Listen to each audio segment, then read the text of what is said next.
guys, it's Miss Peanuts and welcome back to Peanuts TV.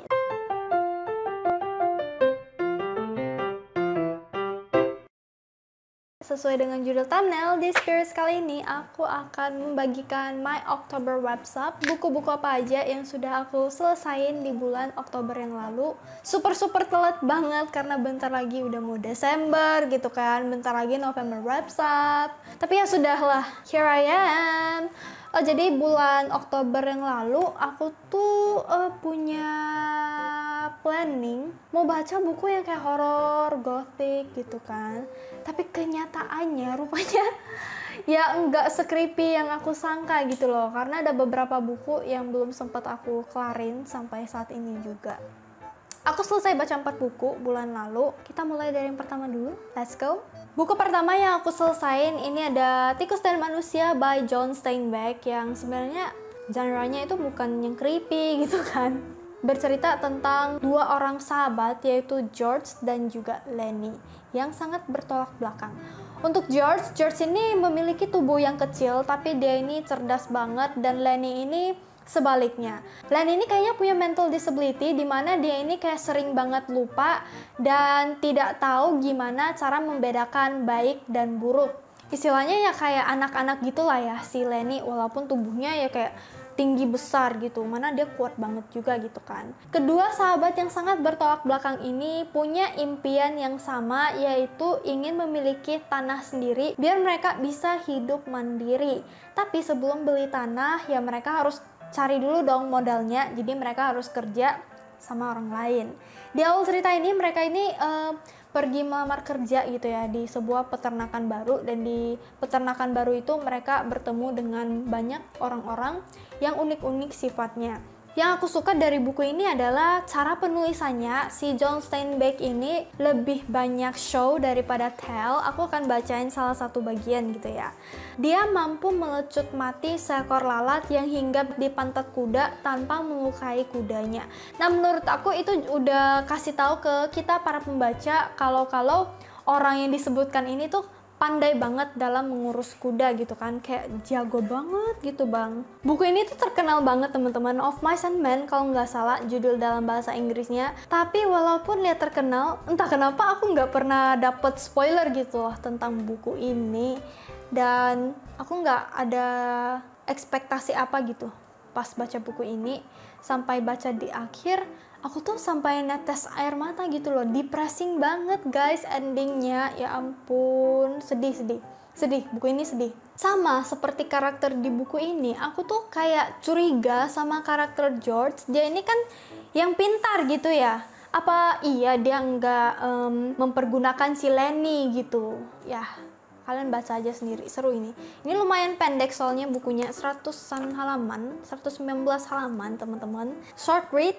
Dan juga penulisan suasana yang di buku ini tuh juga bagus banget. Kita jadi kayak bisa ngelihat settingnya gimana gitu. Mereka lagi ada di mana, gimana cuacanya, keadaannya seperti itu saat itu gimana. So yeah, bagus. Of Mice and Men, Tikus dan Manusia by John Steinbeck. Aku kasih bintang 4. Recommended. Ini kenapa ya? Kayak warnanya tuh kayak kuning, terus putih gitu. Kenapa ya? Anyway, kita lanjut ke buku kedua. Buku kedua yang selesai aku baca itu adalah A Duet for Home by Karina Yan Glaser. Ini tuh aku baca di Storytel. Nggak baca sih, dengerin ya di Storytel. Ini pengarang yang sama dengan The Vanderbickers of 141st Street, salah satu buku favorit aku di tahun ini. Dan bisa dibilang Karina Yan Glaser itu adalah salah satu pengarang favorit baru aku. Nah, pas aku searching, wah ternyata dia ini ada buku stand alone, yaitu ya buku ini, Duet for Home gitu loh. Jadilah aku dengerin gitu kan. Totalnya itu ada 6 jam. Singkat banget sebenarnya, 6 jam gitu ya, tapi lumayan lama juga gitu loh aku kelarin buku ini.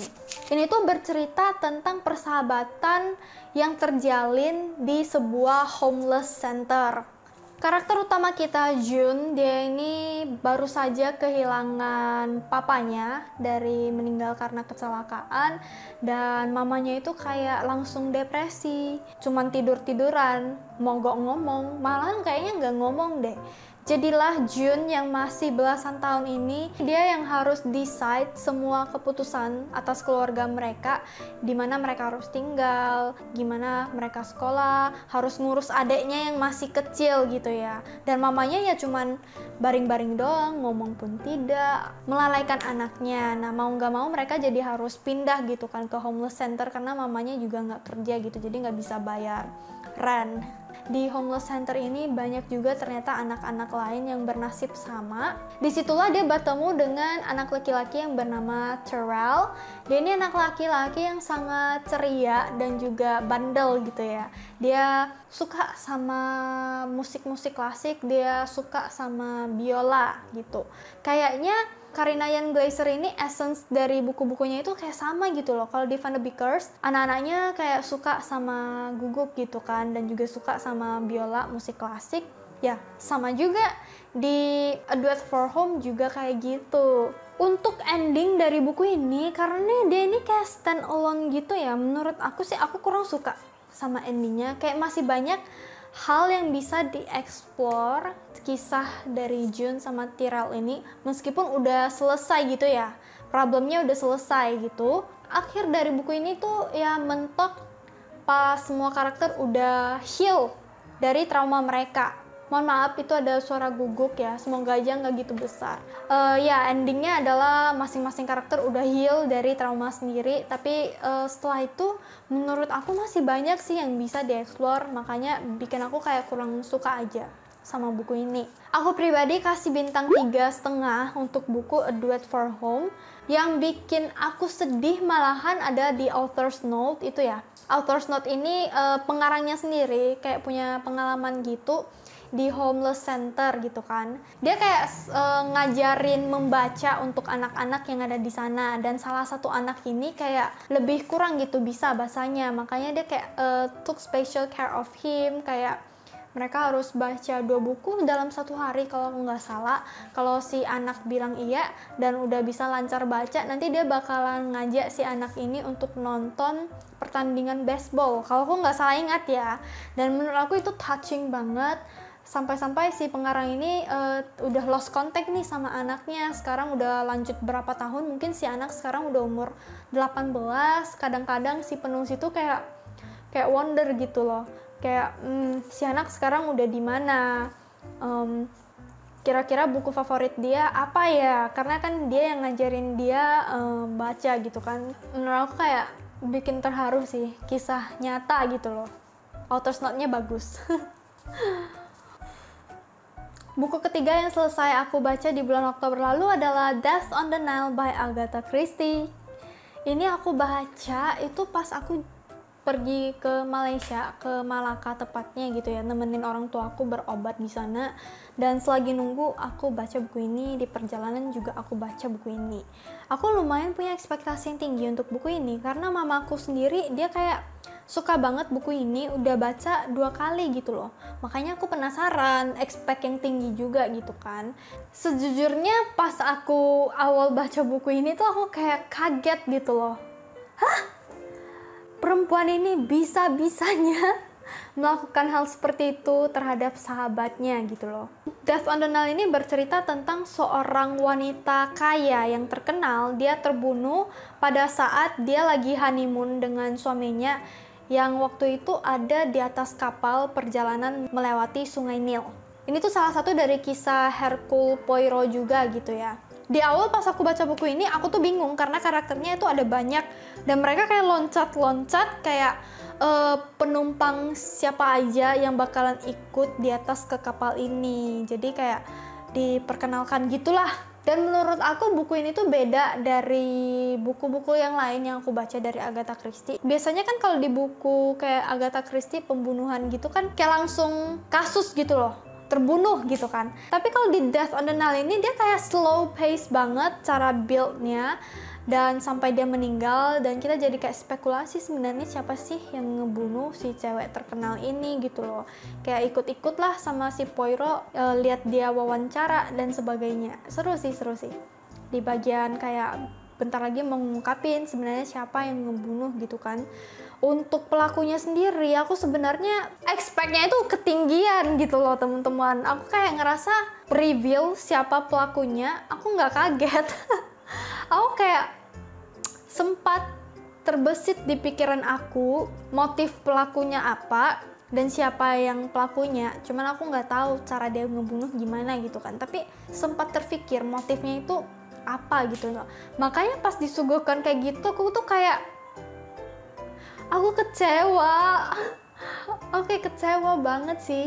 Oh gitu doang, masa sih gitu doang? Apa aku yang terlalu wild aja? Aku lebih berharap orang lain yang membunuh si cewek itu dengan motif lain. So yeah, aku kasih bintang 3 aja sih untuk buku Death on the Nile ini. Aku juga setelah baca buku ini, aku juga kayak penasaran. Itu kan ada dibikin kayak movie-nya gitu ya. Aku pengen nonton sih movie-nya, yang main si Gal Gadot kan. Cantik dia.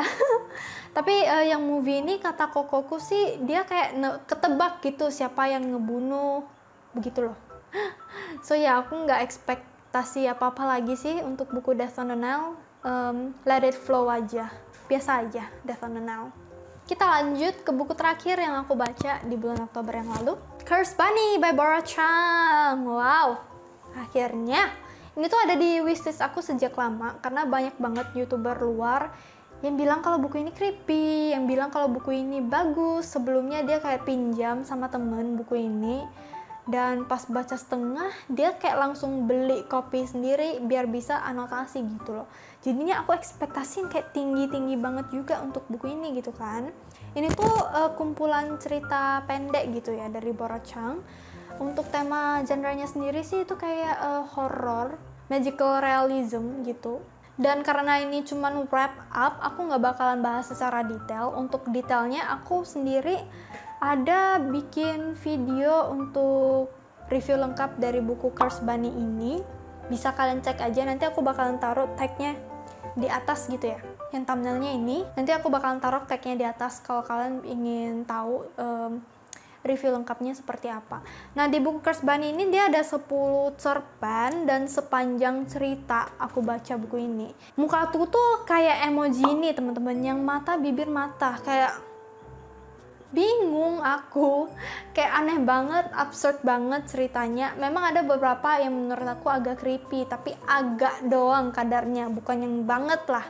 Menurut aku kenapa aku kurang takut gitu ya, kayak kurang dapet, kurang srek gitu karena kebanyakan lebih ke gore, ke yang sadis-sadis kayak usus, organ tubuh, kayak darah gitu kan. Kalau yang kayak gitu-gitu kan aku kayak tahan gitu. Aku lebih takut sama yang kayak hal-hal yang berbau mistis, yang kemungkinan bisa terjadi di dunia nyata. Nah, kalau yang di sini tuh karena kebanyakan sih kayak magical realism, jadi aku ngerasa kayak ini tuh mustahil terjadi di dunia nyata, makanya aku jadi kayak kurang takut gitu kali ya. Cursed Bunny ya karena cerpen aku nggak bisa ceritain sih ceritanya tentang apa-apa aja, tapi ada aku bahas sih di video satu lagi yang aku bahas secara lengkap khusus untuk buku ini, bisa kalian cek di situ aja. Overall aku kasih bintang 3, biasa aja gitu loh buku ini.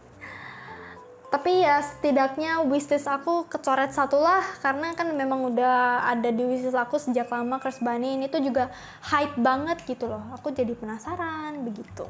Mengobati rasa penasaran aku doang sih. So ya, itu adalah buku-buku yang aku selesain di bulan Oktober lalu. Ada 4 buku teman-teman, yang meskipun genre-nya itu kayak beragam gitu ya. Harusnya kayak yang creepy, soalnya kan bulan-bulan Halloween gitu ya terkenalnya, tapi ya sudahlah, nggak apa-apa. Gimana dengan kalian? Kalian baca buku apa aja nih di bulan Oktober yang lalu? Dan mungkin diantara keempat buku ini yang udah aku baca, ada nggak yang pernah baca juga? Kalau udah, penasaran aku sama pendapat kalian soal buku-buku ini, boleh komentar di bawah biar kita bisa diskusi barengan. So ya, untuk video kali ini sampai di sini dulu teman-teman. I hope you guys enjoy this video. Semoga bisa membantu dan juga menghibur kalian semua. If you do, don't forget to leave a like and also subscribe to this channel if you haven't already. And I'll see you guys on the next one. Thank you for watching. Bye!